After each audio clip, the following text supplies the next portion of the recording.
Okay students, हम लोग एक काम करते हैं और एक नया क्वेश्चन लेते हैं। जैसे एक्स का स्क्वायर प्लस का 7x प्लस का 12।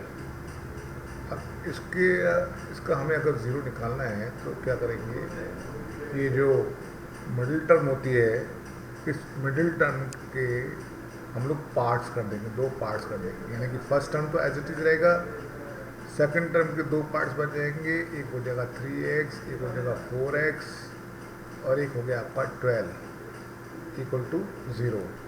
अब थोड़ा ध्यान से देखिए तो मालूम पड़ेगा फर्स्ट और सेकंड टर्म में से x कॉमन आ रहा है।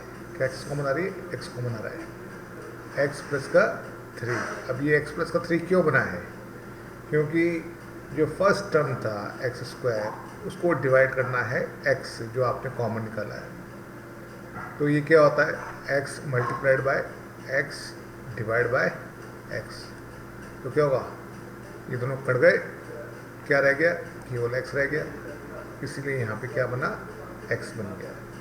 In the same way 3x को अगर हम लोग इस कॉमन पार्ट से डिवाइड करें x से, क्या बचता है? 3 बचता है। तो यहाँ पे क्या बच गया? 3। अब लास्ट टू पार्ट में से हम लोग 4 को कॉमन निकालेंगे। 4 को कॉमन निकालेंगे तो क्या बचेगा? वही सेम चीज़। क्या करेंगे हम लोग? वो देखिए, 4x को आप डिवाइड कर दो किससे? 4 से। क्या बच रहा है? x। यहाँ पे क्या लिखें हम लोग? x लिख दें। प्लस 12 को डिवाइड कर दो आप 4 से, क्या बच रहा है? 3। तो आप यहाँ पे 3 लिख दीजिए इक्वल टू 0। अब थोड़ा ध्यान दीजिए, फर्स्ट ब्रैकेट में x प्लस 3 है और सेकंड ब्रैकेट में भी x प्लस 3 है। तो इसका मतलब x प्लस 3 क्या हो गया? हमारा कॉमन निकल गया। ठीक है, तो सेकंड ब्रैकेट में क्या आएगा? x प्लस का 4 इक्वल टू 0। अब क्या हो गया? फर्स्ट ब्रैकेट और सेकंड ब्रैकेट, मतलब कि फर्स्ट फैक्टर x प्लस 3 और सेकंड फैक्टर x प्लस 4, दोनों को मल्टीप्लाई कर रहे हैं और आंसर आ रहा है 0।